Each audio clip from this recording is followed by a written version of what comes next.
If you're seeing Epic Games error code 1, don't worry. In this video, I'll show you the fastest way to fix it step by step. This error usually happens when the launcher gets stuck with stale session data, or when Windows blocks Epic Games from accessing the security permissions it needs to connect properly. The good news is that in most cases you can fix this without reinstalling the launcher or changing anything complicated. If this tutorial helps you out, go ahead and hit like and subscribe for more quick gaming fixes and software walkthroughs. Now let's jump right in. First, make sure the Epic Games launcher is completely closed. This is important because if the launcher is still running in the background, the cache files may not reset properly. Look down at the bottom right of your screen in the system tray. If you see the Epic icon there, right-click it and choose Exit. Wait a few seconds to make sure the launcher fully shuts down.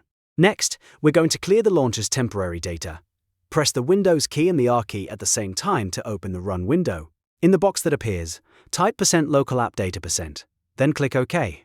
This will open your local AppData folder, where Windows stores temporary files for many programs, including Epic Games. Inside this folder, look for Epic Games Launcher and open it.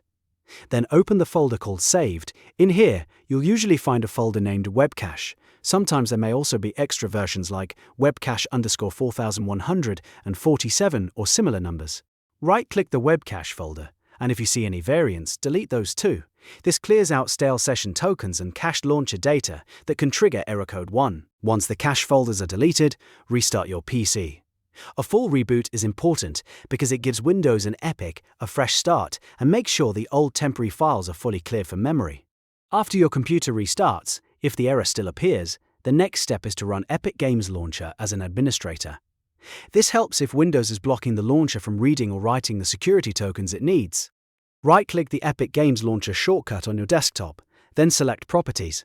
In the Properties window, click the Compatibility tab, then check the box that says Run this program as an administrator. After that, click Apply, then OK. Now launch Epic Games again and sign in normally.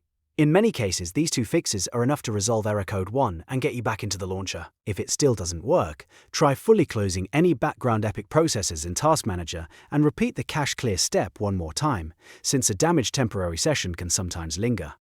So to recap, the main fix is to close Epic completely, clear the Webcache folder in AppData, reboot your PC, and then run the launcher as an administrator if needed. These steps solve most Epic Games error code 1 issues quickly and safely. If this video saved you time, please like the video and subscribe for more troubleshooting guides, gaming fixes, and easy software tutorials. Thanks for watching, and I'll see you in the next one.